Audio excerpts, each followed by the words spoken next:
We're at this year's Rural Connectivity Symposium in Rotorua. One of the big topics this year has been about the retirement of the copper network, now 50 odd years old, for voice calls.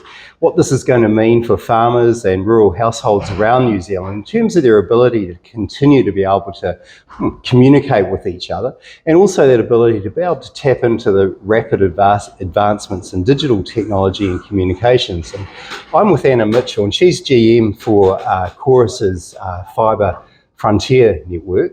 Anna, thanks for taking the time to catch up.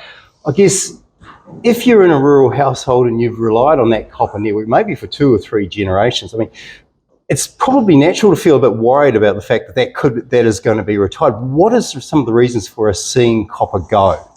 Well, what we're saying is that customer numbers are declining really organically as we've had some great alternative technologies come into the rural market. So we've got some fantastic wireless internet service providers that have been providing service, the Rural Connectivity Group with the fixed wireless access service that some of the bigger RSPs provide, but also the sort of game-changing impact of companies like Starlink. So it's now very easy for consumers to get voice services over these other broadband technologies, and they're far superior to copper. Copper is an aging network. It doesn't provide the reliability it once did, and it's this great shift where we see huge opportunity for people as they take a broadband service to be able to really access all the services that urban New Zealanders have. So it's almost a case that voice communication that we would have put with copper in the past is almost like an app that comes along with the service itself now, isn't it? Almost. Absolutely.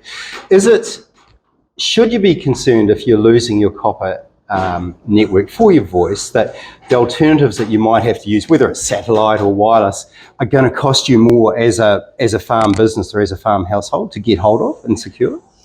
Hopefully not. There are some opportunities with companies like Starlink who are running a service that's a more basic version that may be able to provide voice services over the top. And there are a lot of providers that will add on a voice service to an existing broadband service for a small amount of money. So we're hopeful that farmers shouldn't, rural New Zealanders shouldn't have to pay too much more.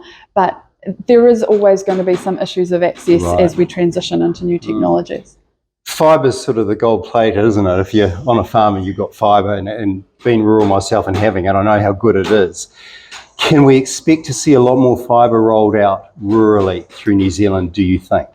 We think there is an opportunity to take fibre further. So back in February, we announced a Chorus-funded rollout actually of another 10,000 homes and businesses in rural or sort of satellite communities around New Zealand. We're really eager to take fibre further, but unfortunately the economics of it make it quite challenging. So we're constantly in discussions with government about that opportunity. If you can get fibre, you're on Main's network, you can access the products, the pricing, the bundling.